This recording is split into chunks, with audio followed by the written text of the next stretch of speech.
Good morning, everybody. How you doing? Happy Friday. What's going on? I'm Darkside Phil, and I welcome you here to the PreStream podcast for Friday, the 17th of June, 2022. Oh, yeah! It's time for a fun streaming day for sure. Good variety today with what we're doing here on the streams. And I'm actually very excited for today for two good reasons. Because number one, we get to dive further into a service that I only have basically put the tip of my big toe into the pool. You know how they say? I finally today get to do a whole stream exploring and trying things out. Very excited for this. I hope that you guys are too.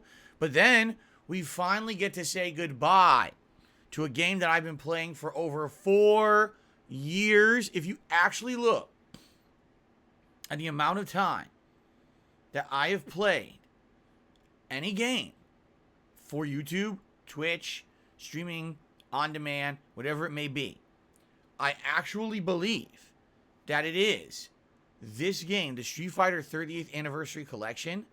I think I actually have played this game longer than any other game in history because I've been playing it ongoing for 4 years, mostly weekly, like once a week, a couple of hours.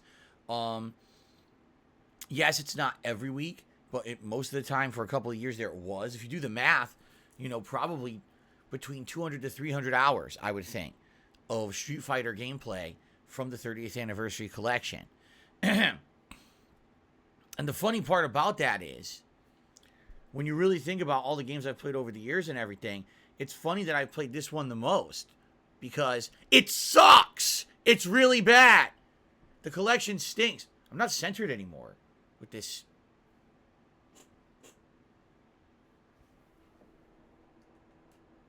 I made it worse.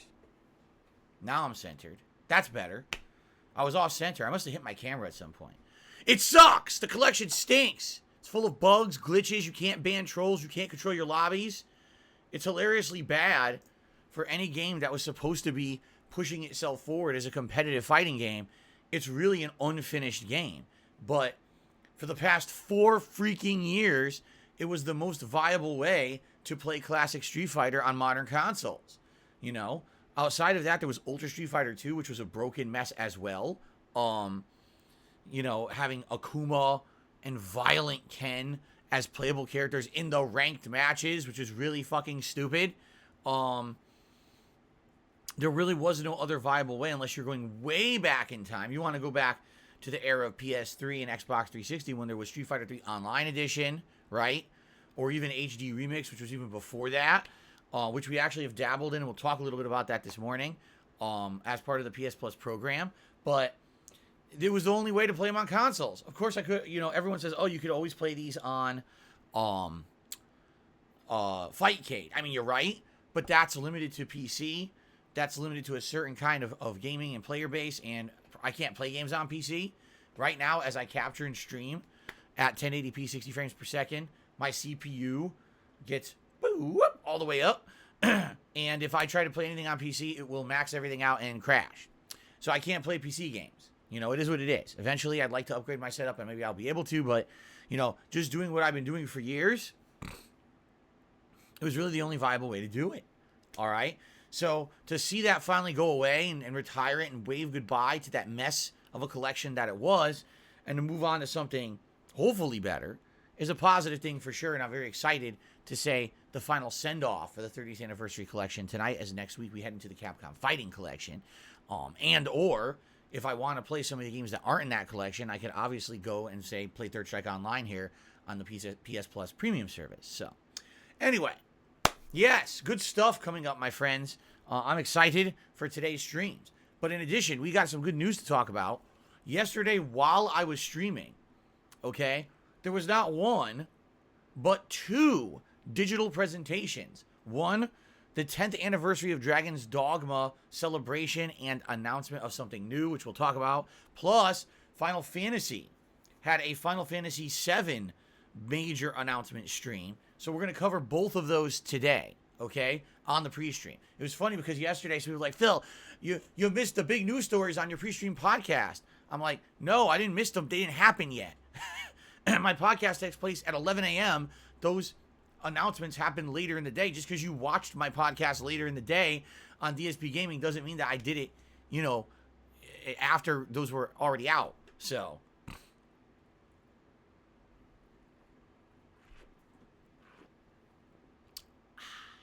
we got an exciting day lined up today for sure. Also, I just want to remind you all, I'm here for 5 more days, which is abnormal. I'm here for 5 more streaming days. So we got a lot more stuff coming, and this weekend's going to be tons of variety and fun. I guess we should get into that, shouldn't we? Let's do that first. Okay, so today, what are we doing on stream? The first stream, I'm actually really pumped for this first stream. Why? Because we're going to be exploring PlayStation Plus Premium. I had a chance to do this for like an hour and a half on Monday, and then I had a chance to do this for like an hour the other night randomly, but we haven't had a chance to just sit down for a full stream and give it time. That's what we're doing today, okay? We're going to go through. We're going to see what's in each tier. The classics, the streaming service, the cloud service of PS3, and PS4, PS5 games, game demos, etc. I already have some things lined up and ready to go here. In fact, I'm taking a look right now. We had already kind of pre-downloaded Super Star Wars, as well as Tiny Tina's Wonderlands under the game demo section, as well as Resident Evil Director's Cut. So we have a few to try out already if you want to try those out, or we can jump right back in and see what else is there. Keep in mind, I've played 3 games on the cloud streaming service. Infamous 2, Third Strike Online Edition, and HD Remix, Super Street Fighter 2 Turbo HD Remix. Every one of them ran fine. I would say Infamous 2 had a little bit of pixelization, for sure, a little bit of blurriness in the graphics during high action segments, but the controls were flawless, as if I were playing the game right here on my PS5, either off the disc or installed on the hard drive. It felt exactly the same. There was zero input delay. Zero. I mean that. Like, it felt very responsive. Same thing with Third Strike Online and HD Remix. Of course, the catch-22 with those games is they're very, very old. We're talking they're like a decade old. And because of that, the online experience is not great. You can't find anyone to play. When you play them, it's over 100 millisecond connection. It's laggy. And that's not the fault of the cloud streaming service that we're trying to test. That's the symptom of the games being ancient and not having a player base anymore. So you can't really blame them for that, okay? So far, 3 games tested, 3 games I give a thumbs up. I'm curious, as we try more games today, will we run into a game or two that doesn't work so well on the PS3 streaming service? Or is it going to be par for the course that they're all pretty good? If that's the case, this is pretty sweet. All right, it is. It's like really good. The only bummer about it, though, being honest here, is that it's an online-only service. Meaning, what if the internet goes down? Or what if your internet fluctuates for some reason? Now you can't play those games. It's not like you could pre-download them and then play them off of your hard drive. You're stuck having to stream them, and then you can't play them. But, wow, excuse me. Whoa. Sorry about that. That's disgusting. So far, so good, as they say. So here's the deal. Today's main gameplay stream is all PlayStation Plus Premium exploration and testing all the games on there. And it's a twofold stream. Number 1, yes, I'm testing the service. Do the games work? How do they run? How do they perform? Especially the classic games, because already we played 2. We played Siphon Filter and Tekken 2. Siphon Filter runs like shit. It's terrible. It's choppy as fuck. It looks like trash. And I'm looking at it like, who would want to play this? And then you play Tekken 2 and it's flawless. Tekken 2 is like gorgeous, 60 frames, smooth, buttery gameplay. So I guess all games will not be equivalent on there, okay? So that's part of what we're doing today, is experimenting with that. But again, testing the PS3 streaming, testing the current gen games. What's going to happen with all those? We're going to find that out today. All right? That's the first part of the reason we're doing this. The second half of the reason we're doing this is to do some entertaining gameplay, mess around with a variety of games, and, you know, see if I can entertain you guys, but also to try to pick out some games that maybe you guys want to see as actual gameplay here on the channel, even as early as this weekend. Because as of right now, I've completed all of the major games that I've been playing, except for Skyrim. But even Skyrim is almost done. Yeah, even Skyrim is almost completed. Okay? So outside of me doing a second run in Teenage Mutant Ninja Turtles Shredder's Revenge, which I'm going to be doing on Sunday, by the way, there's really nothing else going on. We got some dead time until new releases hit Thursday of next week. Okay? So, with 5 more streaming days, including today, this would be a good opportunity for us to see, gee, what's on PS Plus? Are there some games there you'd like to see me dabble in and jump in and play for a little bit? Maybe do a little mini playthrough or something. We'll see. That'll be definitely part of what we're doing here today together. Okay? Cool. All right. So I'm excited. I know you guys are too, because when I did this on Monday, you guys showed up in droves and loved it. When I did it the other night, impromptu, you guys loved it. The videos of me exploring PS Plus Premium on YouTube are doing good. They're actually getting good views and engagement. So I'm like, cool. Today should be a great stream. I'm excited for this. Okay? So thank you in advance to people chilling with me and supporting the stream and exploring PlayStation Plus with me together. It should be a good time. All right?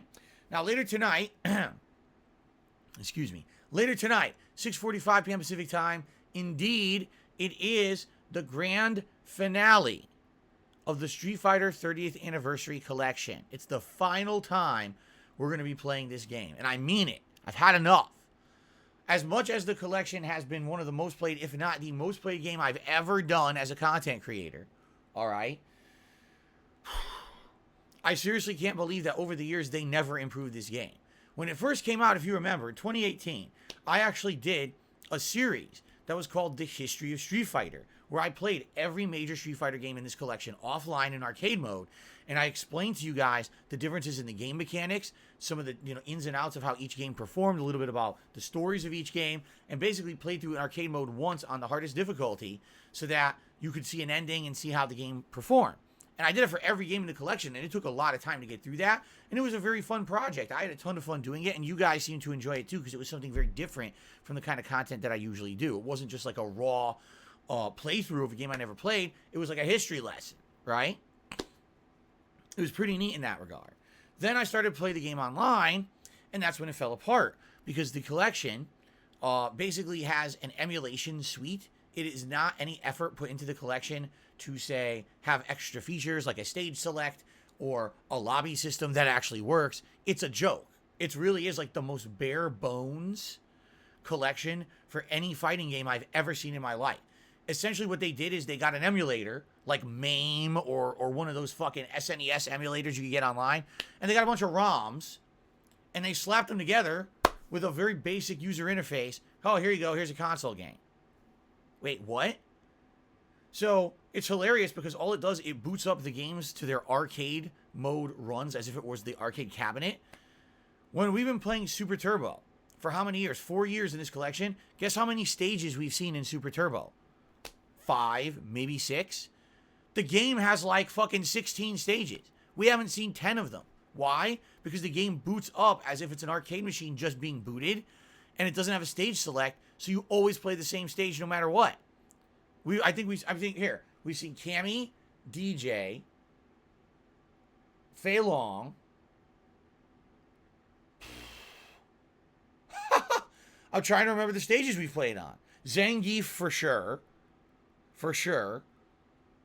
What are the other ones? We've never seen a boss stage. Not once. Right? Have we ever seen T-Hawk stage? I don't think so. Right? It's such a rare selection of stages, okay? It's so bad.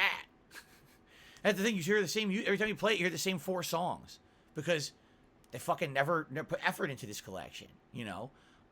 By the way, the games run at the wrong speed, because there's an infamous issue when you're emulating CPS2. For those who don't know, that's a certain type of arcade board. This was the arcade board that Street Fighter 2 Hyper Fighting, Super Street Fighter 2, Super Street Fighter 2 Turbo, as well as games like the Versus series, like X-Men vs. Street Fighter, Marvel vs. Capcom. Those games all ran on a board series called CPS2. Well, there's an issue with this. When you emulate CPS2 ROMs, basically what happens is they run too fast, especially when you get to certain stages. The games run at almost double speed. They did nothing in this collection to fix that. So you'll be playing on one stage and the game's playing normally. Then you play on Zangief stage, and the game's in fast-forward mode, like this. And you can't time anything or play it right. Like, now, wait a minute. I could have told you that fucking 20 years ago. This was an issue. we're in modern days. They still didn't figure out how to fix it. They just like, fuck it. And they just threw everything in the collection back. Okay.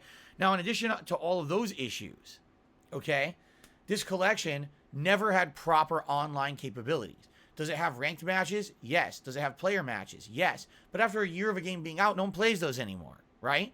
So what ends up happening is everyone relies on the lobby system. The lobby system is the most broken thing I've ever seen. First of all, you can make a lobby, and you can make a private lobby. But half the time, if you try to invite people to a private lobby, they don't get the invite. It doesn't work. It's a glitch in the fucking game where the lobbies just don't work at all. Or they try to join, fail, error. It's rare when you can get a lobby to even work. So then you make a public lobby, people start joining. Oh, look, there's an idiot here who won't ready up. Well, guess what?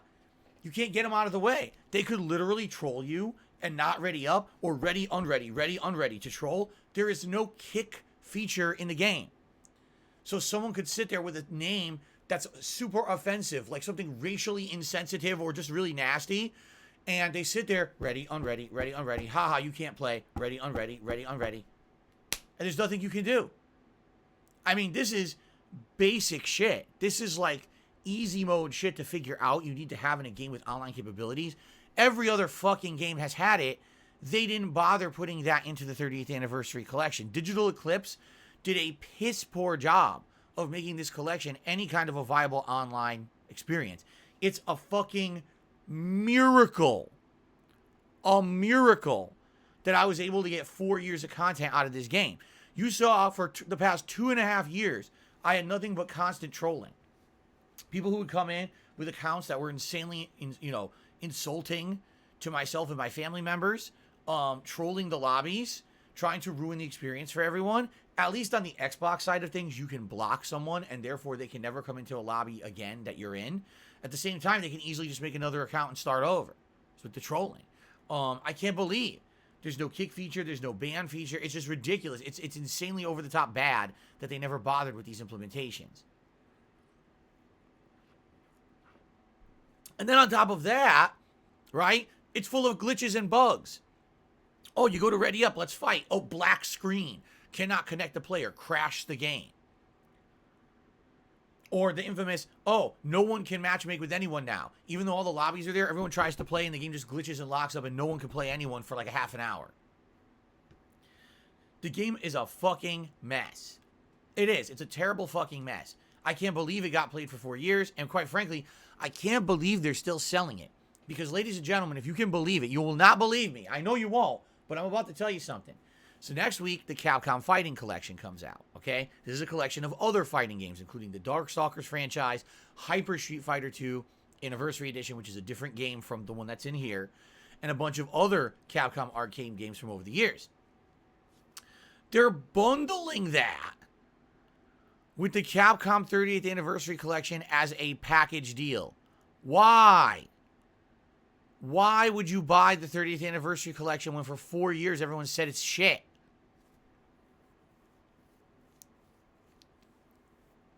But people will, because people are ignorant, and they won't do research, and they'll fucking buy it, and then be like, what the hell is this shit? You know? The only way that this collection is good is if you play it offline with some friends. If you have friends who like Street Fighter, and you like the oldies, and you get together and you play offline, then it's perfectly viable. Outside of that, the collection is a complete waste of everyone's time and money. It's a joke, okay? So, I'm glad to see it go tonight. Let's put it that way. I am. I'm glad. Is it bittersweet? No. It's sweet. I'm just happy we get to play something different starting next week. Because for 4 years, I've suffered through the trolling, the glitches, the crashing, the painful matchmaking, the lobbies that don't work, the insanely laggy connection. I'm done with it. I can't wait to play something different next week. Seriously. So tonight, 6:45 p.m. Pacific time, join me as we play this stinker for the very last time and give it a proper send-off. Cool. Whew. All right. All right, guys. Now, tomorrow, Saturday, I think what we're going to do is another stream that is dedicated to PlayStation Plus Premium. And tomorrow, we can either dive even further in and experiment even more, or we could pick some of the games maybe that I played today and actually play them at more length tomorrow. Because today I think should be a lot of exploration. Although I do want to play some games today, I think today should be a lot of exploration with the various different aspects of the service. While tomorrow maybe we can dive further into the certain games that you guys want to see me play further and maybe determine, hey, this one we should do for an actual playthrough at some point. You see? So we are doing 2 back-to-back main streams of the PlayStation Plus Premium Exploration. Tomorrow night is Skyrim After Hours as we continue on with the Dawnguard DLC. For those who weren't here yesterday, we got much further into Dawnguard. We went into the Soul Cairn, which is a kind of like a side area of the game. Did a couple big fights, some good plot developments. Excuse me. And it should be a good time. Hope you'll join me tomorrow for that. Now, Sunday, I'm going back to Teenage Mutant Ninja Turtles Shredder's Revenge for a second run. I'm going to try out Casey Jones, the new character that I just unlocked when I beat the story yesterday. I'm going to do online co-op. I'm going to try to get a full lobby if we can. And I may play at a higher difficulty depending if I can get that to jive with the online co-op, which I don't know if I'll be able to or not. But I feel like I've played through the game solo. I understand what it is. Now I want to play through the game co-op and see how that changes the overall experience of the game. I'm going to assume that all the enemies are more tougher, that probably they do more damage, that probably there's more of them. The bosses are probably much more grindy. So it should be an interesting experience, okay? Plus, I get to play as a new character. I want to try him out, all right? So that's Sunday's main stream, and quite frankly, that's probably the end of my TMNT coverage. After having played the game twice, I don't think I'm going to need to play through it a third time. I think we'll have seen everything, and that'll be sufficient, okay?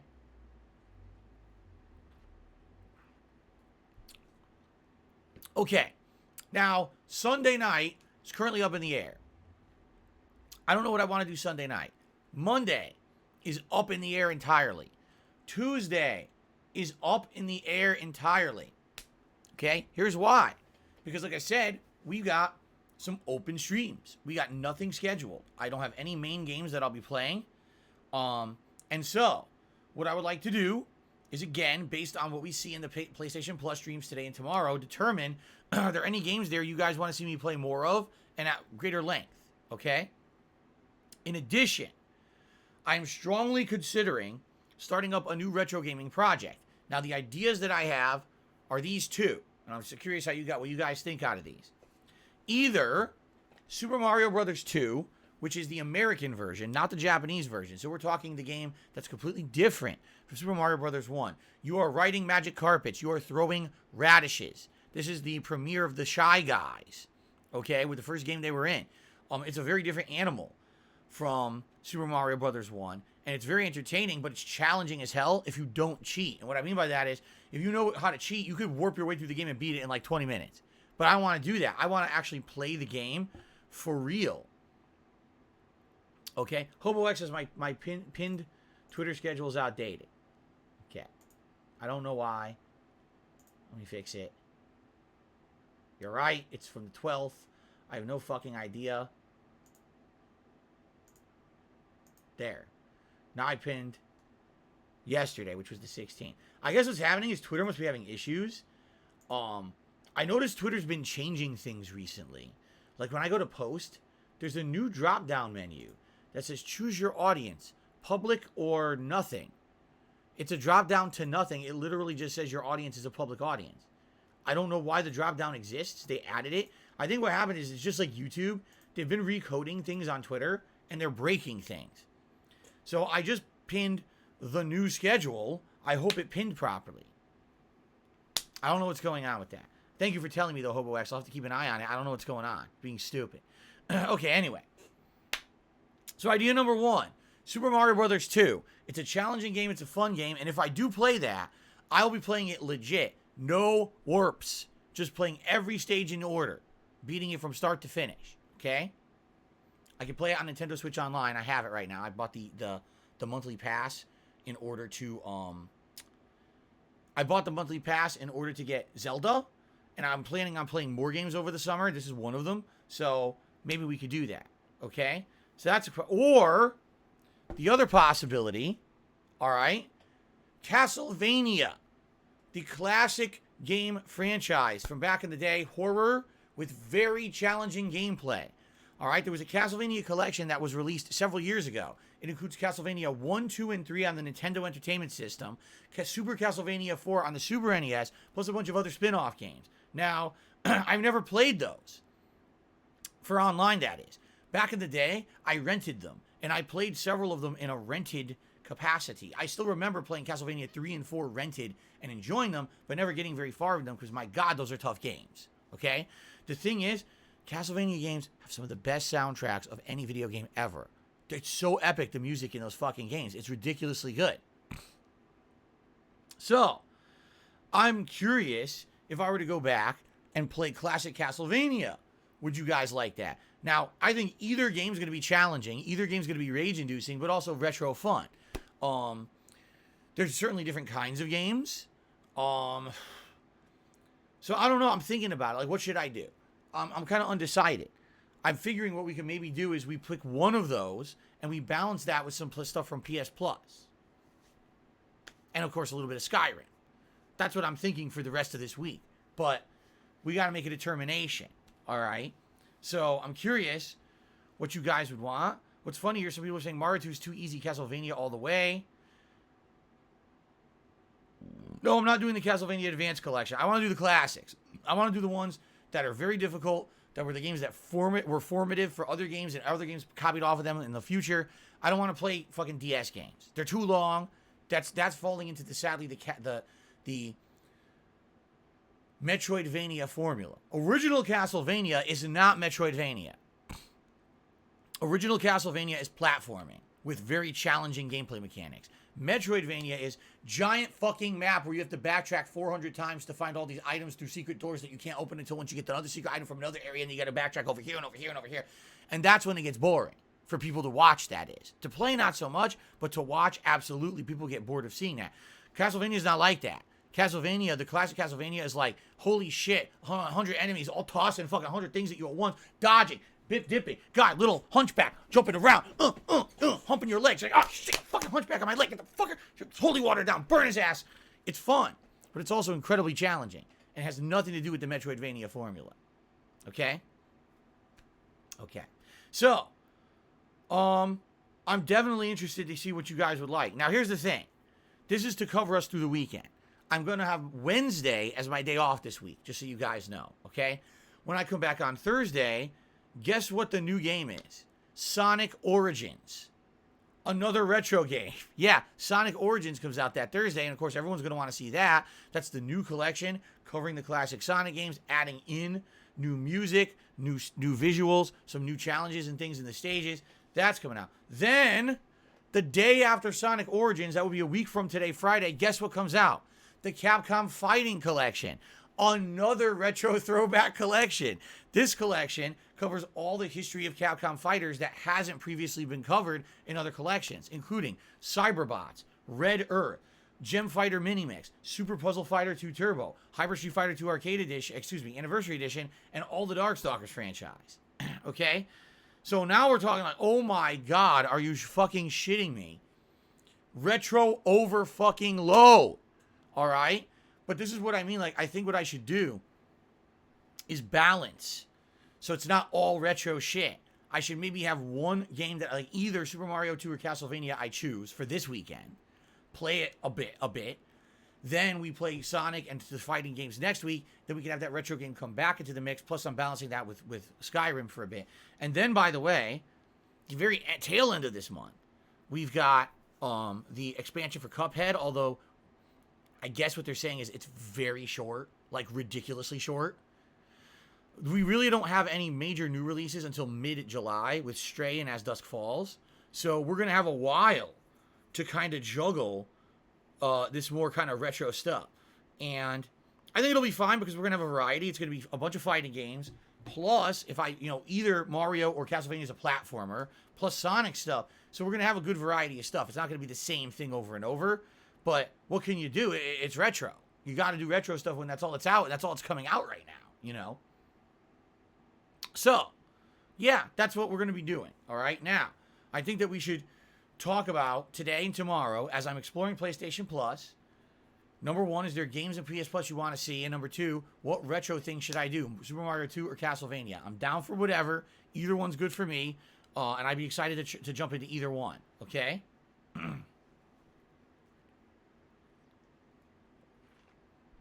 Simply Calmar says, what about viewers' choice? Good question.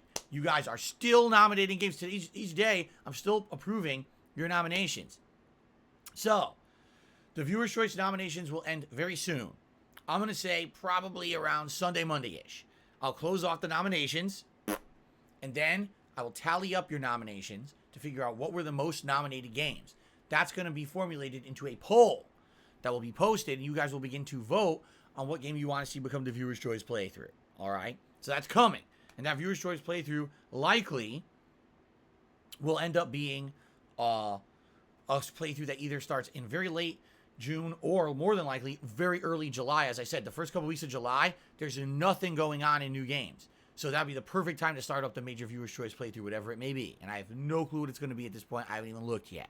Okay? Now, in addition, there's going to be a new React event coming up. And the new React event is going to be a combination of me reacting to some kind of content on the internet. It could be a documentary style. It could be maybe something different, like supernatural stories, a true crime, like a story of a murderer and stuff like that. Or it could be something different. I don't know yet, but those are the ideas I have because those are the ones I've approved to do. But also, when I do that marathon, we're going to be bringing back WWE 2K22's Fantasy Sim matches. Because it was actually now over a month ago when I did my React event to the Down the Rabbit Hole Dark Side Phil video. I did a fantasy match, 30-man over-the-top rope battle royal. You guys loved it. Not only did it get massive positive reaction on the stream, the video on YouTube did great as well. People were like, wow, this is amazing. Do more of these. And I'm like, I used to do tons of these. And people hated them. They said they got bored of them. At one point, they were very popular. And then they kind of fell out of popularity over the years. I think what it is there hasn't been a WWE game in so long that people forgot how fun these things are. I think, when Wings of Redemption came out dressed up as Dr. Robotnik, and when LTG was facing off with Sagat in the final of the match, it was a fighting game showdown. I think people were like, oh my God, this is great. Like, this is amazing. Why didn't Phil do this more? Because you couldn't. There was no WWE game. I used to do it all the time, and I had to stop doing it, you see?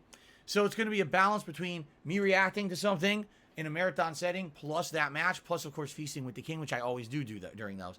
So we'll likely talk about those during the second half. Like, I say second half, this month's already in the second half. Maybe like last week of the month, we'll start discussing the topics and maybe do a poll and determine, do you want to see a documentary from like Frederick Knudson's channel? Do you want to see a documentary from June the King's channel? Or would you like me to react to different kind of content like supernatural, true crime stories? Like, what is it you want to see? And once we determine that, then we can hash out the details of when it's going to be, just so you know.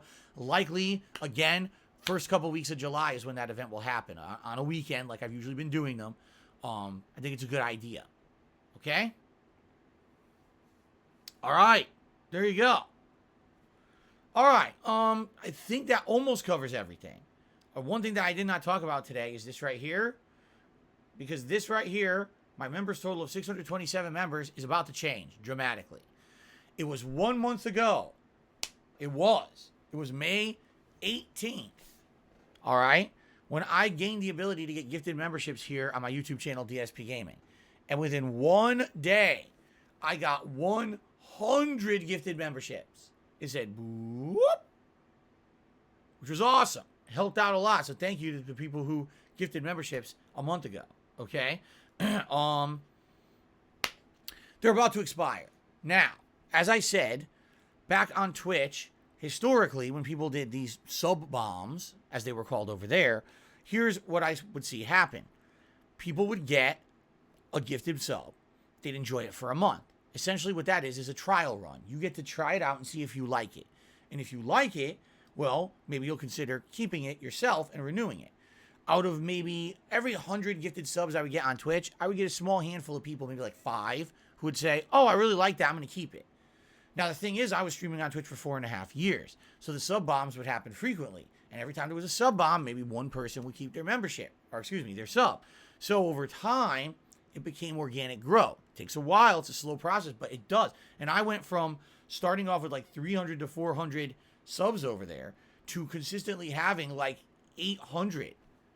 you know, and that's without the sub bombs. That's just 800 people who liked the content and wanted to keep supporting it. Now, I know for a fact it's going to be a slow build process here on YouTube. Already, we've seen the last year some of the challenges of being a full-time content creator on YouTube. There's zero discoverability on this site. It's very hard to get anyone to check you out who doesn't already know you're here. You know, you can't be found in a search really or anything when you're streaming. It's very annoying. You guys have helped with engagement and things over the last year. It is what it is. All right? With gifted memberships, this will be another part of the slow growth process. Now, they're going to expire either today or tomorrow. So at one point, you're going to see this go from 627 to like 500. It's just going to go.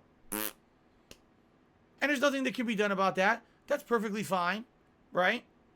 It's natural. It happens. It used to happen on Twitch too. What I would hope is that some of you will consider continuing on with your memberships if you liked the service in the last month. In addition, perhaps they'll have more people coming in and say, oh, this was nice to see so many people, you know, having memberships on the channel. I want to help again, and then we'll have more membership bombs. We'll see what happens, okay? But don't freak out. It's not the end of the world. The sky is not falling, all right? This is natural. It's something that happens. You get waves up and down like this when it comes to memberships and subs on these streaming services, and you just get used to it, you know?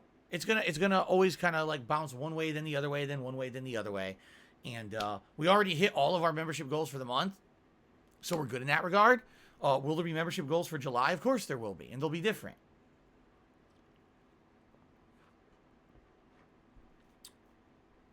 So there you go. So I know some people undoubtedly when they see a big drop, oh my God, what happened to the members? I can't believe we lost so many members. Can you believe it?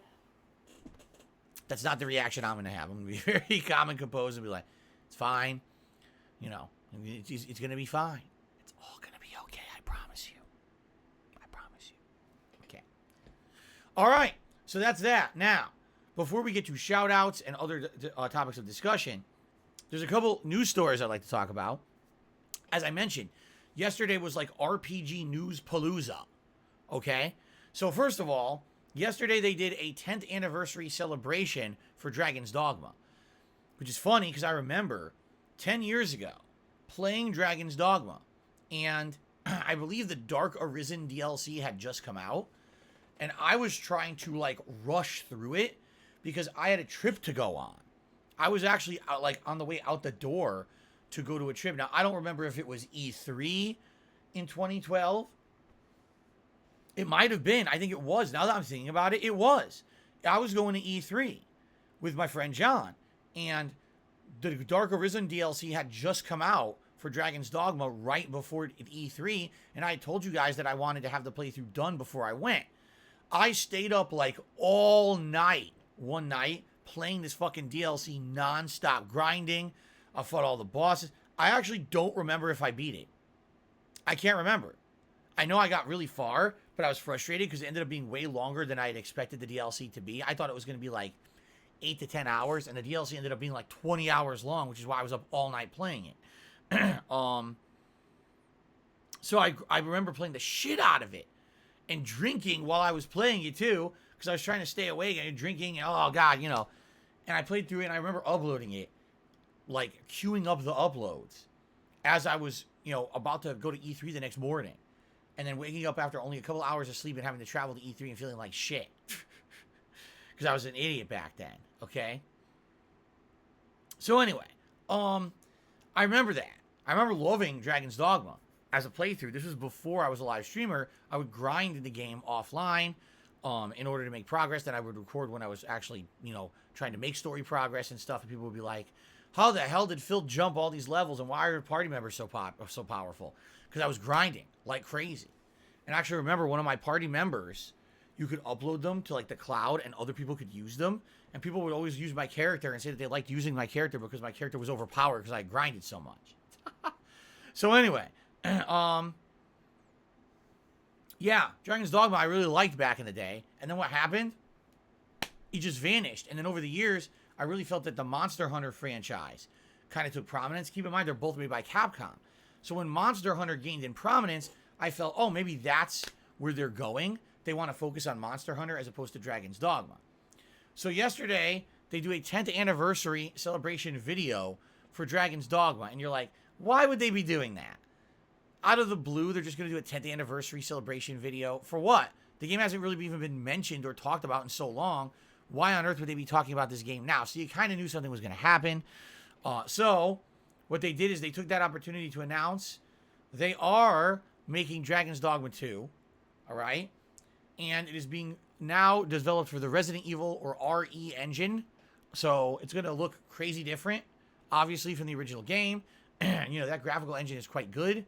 And that's it. They didn't really give much more information. They didn't give a date. They didn't give it progress. They said, we're making it. Okay? So there you go. I mean, it's good news. I'm excited for it. I think it's a great franchise. I really like the original game, although admittedly, it's a very grindy game. So if I play it, with the way I might approach it, is that might be like a chill stream for me. Like I play it on nights and we chill together as I run around grinding against monsters and stuff. Because I remember having to grind a ton in the original game to make progress. So, I guess we'll see. Anyway, it's good news. I'm glad that they're making a sequel. Okay? Now, the other piece of RPG news is on the Final Fantasy front. They had a Final Fantasy digital event yesterday with several announcements. First of all, they had updates on mobile games. I don't care. But I guess there's some mobile games, something about some First Soldier or something mobile game that they have that I guess people like. And, oh, there's updates to it. I don't care. Don't give a shit about that. Okay? But there was two other major announcements. Announcement number one is that they are remaking Final Fantasy Crisis Core. Now, I've talked about Crisis Core over the years, but a lot of people don't remember it or know anything about it. So, once upon a time, Sony decided they wanted to take a step into the mobile gaming market. And this was before, you know, phones had games on them. So, they wanted to make a portable system. But they didn't want to go the route of Nintendo with cartridges. They wanted to use a disc medium, just like they had done on their gaming consoles for the home. So they decided to make a gaming portable system called the PlayStation Portable, or PSP for short. This system ran on tiny discs. All right? That was funny because when you put them in the system, you could hear them spin, which is kind of neat. You know, when it started playing, you could feel the whole thing kind of running in your hands like an engine. It's weird. It's hard to describe. Unless you were there, you wouldn't even understand it. Okay? Now, in regards to Crisis Core, this was a direct tie-in with Final Fantasy VII, like a decade after Final Fantasy VII. Okay? Or a little less than that. But one thing that stood out about this game for me, the graphics were very good. Certainly they weren't as detailed as like PlayStation 2 at the time, but they were quite good for a handheld system. They had a really good soundtrack. And I remember it had a good story as well. I think what it was supposed to be was like a prequel story about Cloud when he was part of the soldier program. And I don't exactly remember the story. I just remember there was a lot of grinding. It was grinding style gameplay. It was not like turn-based standard combat of Final Fantasy. There was a lot of differences to it. Okay? And I actually liked it. Out of all the games that I had on PSP, that was the one I played the most. And when I was traveling to play for Street Fighter tournaments, I would take my PSP with me and grind in that game on the plane or whatever. That was the game that I played for travel purposes. And I really enjoyed it in that regard. I thought it was a great game. Okay? Did I ever beat it? No. Because it was a game that I literally only played when I was traveling. So I never really got to finish it or see how it ended. Because, you know, at one point I just wasn't traveling as much. And then I basically never played the PSP ever again. So, to hear that they are remaking this game for modern consoles like 15 years later, it's crazy. I didn't think we'd ever hear of Crisis Core ever again, and now it's coming back. The weird thing, though, is like I really do feel like it's a game that's meant to be like a grindy mobile game. Like, oh, this is something you take on the go, and it's a time killer game.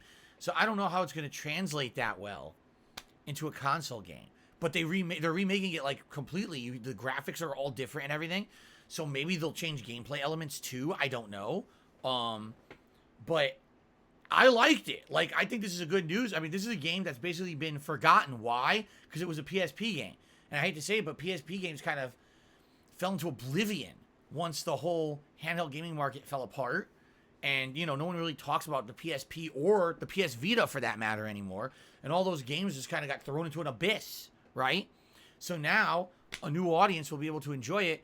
Plus, by the way, the Final Fantasy fan base has been craving new Final Fantasy content. This is going to satiate them, okay? So, yes, this is coming out in this winter. Yeah, end of this year, this winter, supposedly. So, interesting. I'm not exactly sure, again, how this will translate, but maybe this could be another kind of a chill stream game for me, where we play it at nights and do some grindy stuff, and we interact, have conversation while I'm playing the grindy gameplay or whatever. So I guess we'll see. But that's a good announcement. Now, the second half of the announcement was with regards to Final Fantasy VII Remake. All right? So finally, there's new news. Final Fantasy VII Remake is getting a sequel. It's called Final Fantasy VII Rebirth. And they announced that this is now the second part of an established now trilogy of new Final Fantasy VII games. And what they announced is basically what I wish they would have announced way back in the day when they first announced Final Fantasy VII Remake. This is not a remake. It's a complete misnomer. They named it that way to fool you into thinking it was one thing and then did a bait and switch. Okay?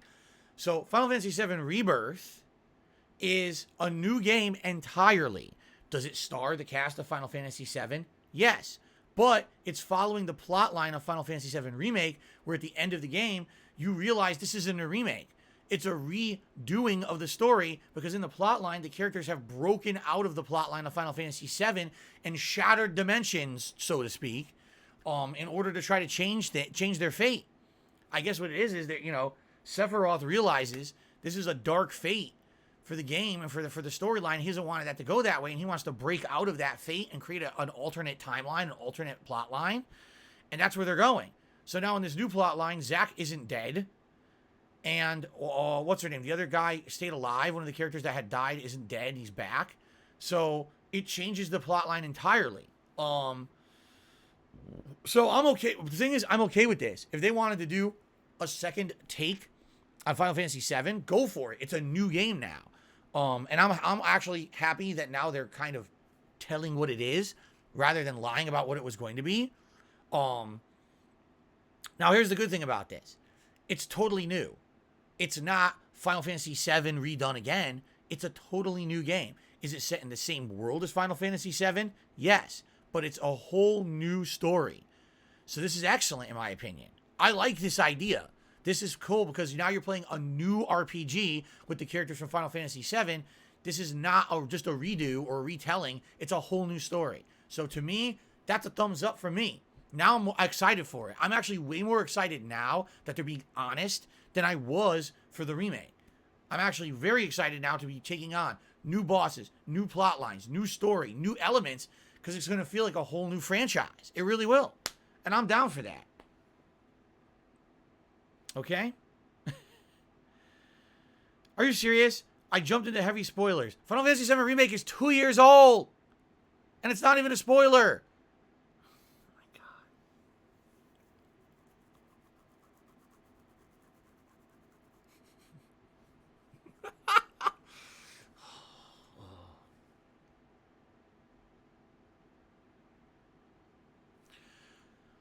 Spoiler alert.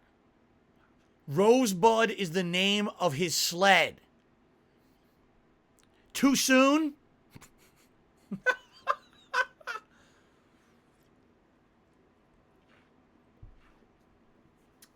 Anyway.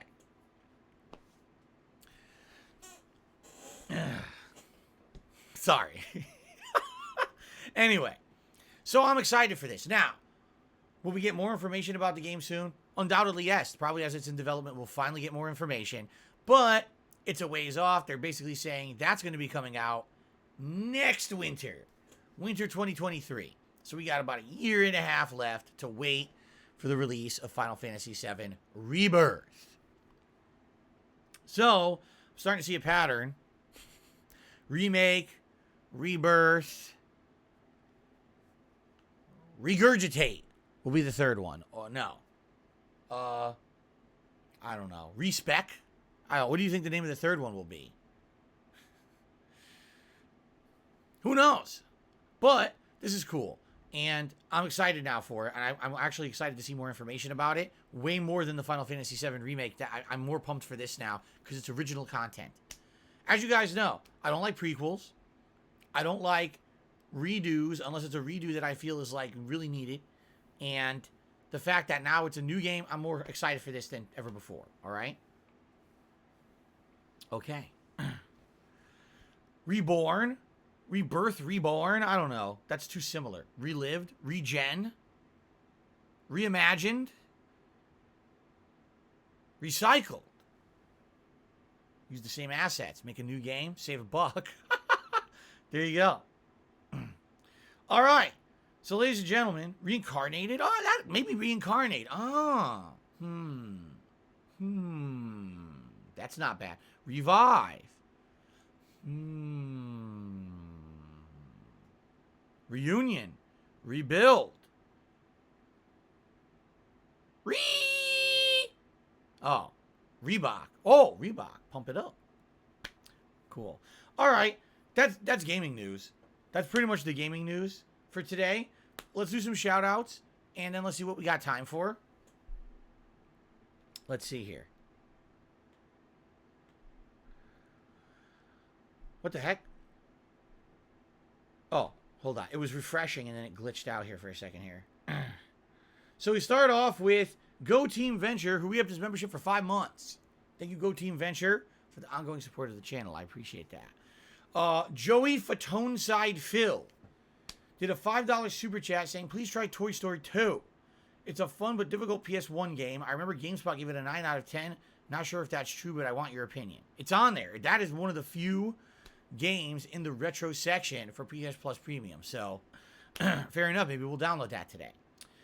Izzy Axel Stadlin did a $5 super chat. Says, I've been watching you since high school. Any opinion on the Vince McMahon situation?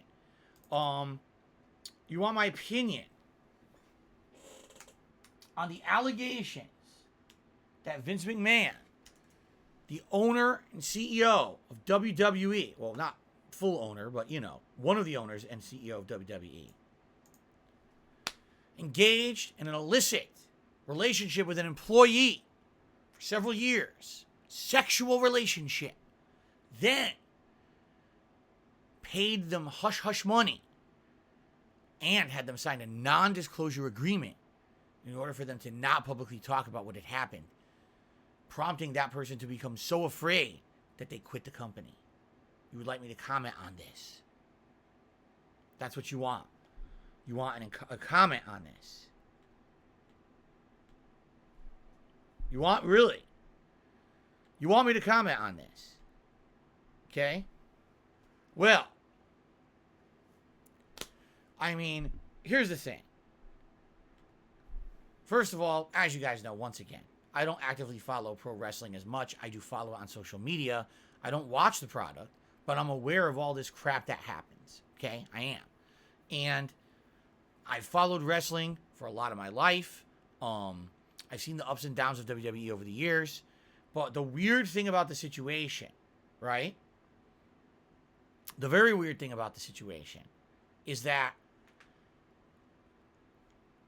how can I say, reality somehow mimics fantasy, or like fantasy comes to reality or comes to life.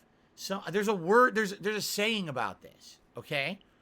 Isn't it like reality is stranger than fiction? I think that might be what it is, right?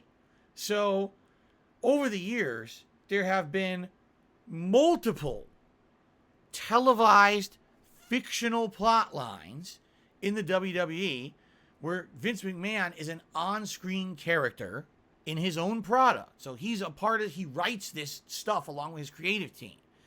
And as the CEO of the company, or the chairman of the company, or whatever you want to say, where supposedly he cheated on his wife, Linda McMahon, all right, and basically was an on-screen scumbag, but then he always gets his comeuppance. Meaning, Linda gets the upper hand. There was one plot line where they actually pretended that Linda McMahon was psychologically shattered because she found out that Vince was cheating on her. And they were wheeling her out every week to the ring, I'm not kidding you, in a fucking wheelchair, as if she was paralyzed like a vegetable. And she wouldn't move and she wouldn't say anything. And they would say and do gross things around her.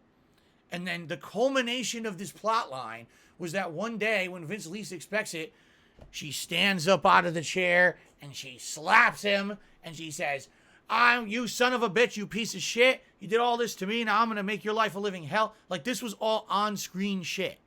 All right? Now, you say art imitating life. Could it be life imitating art? Or could it be art imitating life, imitating art, what's the saying? Was it what came first, the chicken or the egg? Was it the fantasy plot line that came first about this? Or was Vince actually like this all along behind the scenes and no one knew because it didn't come out back then? There was no internet back then to really be talking about dirt sheets and shit and spreading these kind of stories, right? So no one knew about the behind the scenes shit going on. Maybe it very well was going on back then. And then they made a plot line on TV to make a almost parody to what was going on in the real life situation.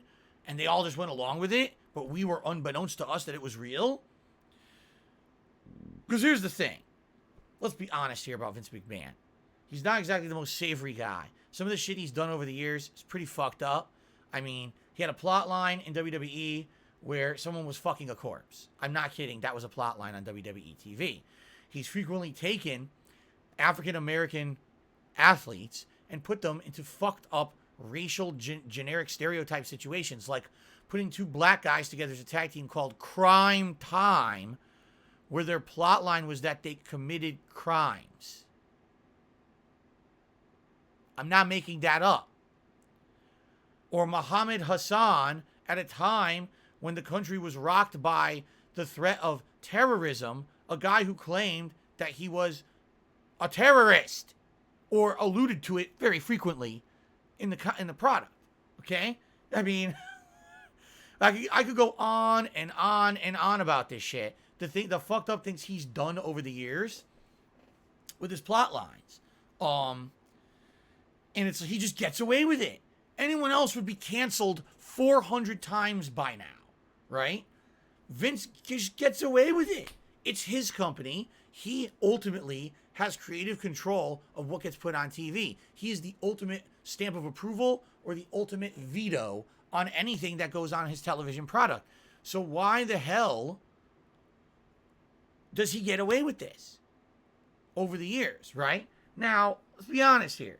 Someone who does shit like this, obviously it's a pattern. It's not, oh, it happened once and he learned and he changed his ways and he didn't do that kind of fucked up stuff anymore. This is a pattern of fucked up behavior that he's done over the course of 20 to 30 years, right? That WWE has been the major prominent wrestling company. So at some point, it's going to kind of catch up with you, I feel. And I mean, today with the Me Too movement and all of that, you're going to have stuff finally start to come to light. And we've been seeing this recently in recent years, the situation where a female wrestler was fired from the company because they said, oh, layoffs or whatever. They went into the locker room, they took all the shit out of her locker and put it into a garbage bag and mailed her a fucking garbage bag full of her gear. Wow. Well, that's respect, huh? You're basically throwing out the trash.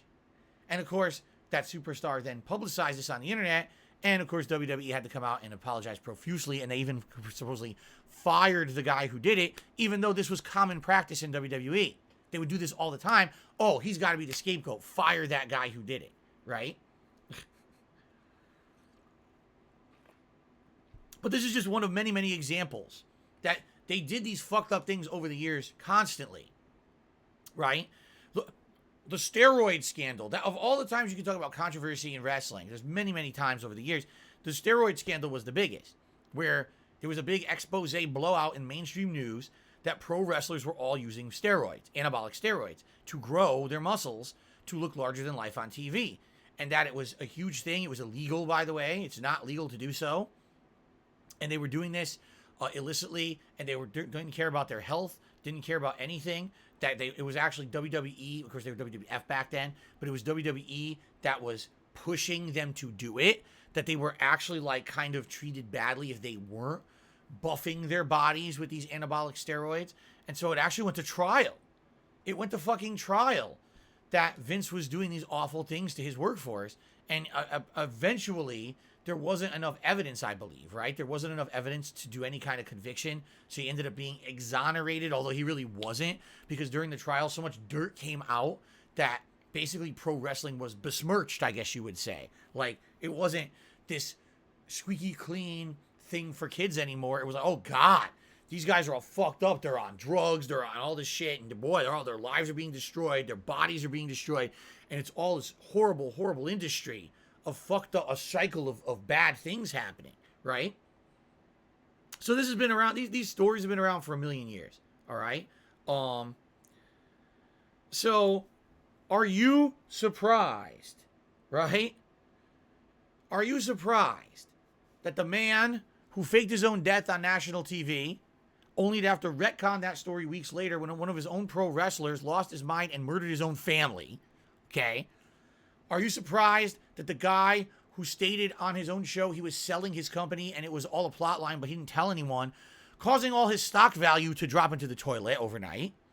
Are you surprised? I mean, I can keep going on here. Are you surprised that the guy that had like bra and panty mud wrestling matches constantly in the fucking Attitude Era, the guy that made his wrestlers bleed profusely all over the ring, are you surprised to hear that the guy might have had like something bad and illicit happen behind the scenes? I mean, wow, what a shocker. I thought that Vince McMahon was a saint, right? I mean, I never would have suspected that he would do something like that. You know? So, yeah, is it shocking? No, it's not shocking to me at all to hear a story like this. Is it true? We'll find out, because now it's being investigated.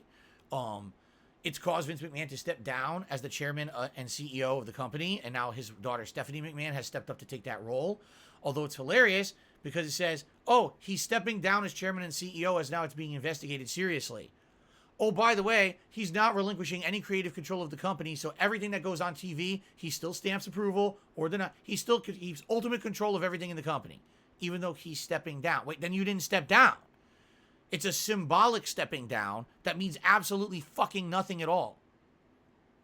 Oh, by the way, he's going to be on his show tonight. He's decided he wants to be on his own television show tonight.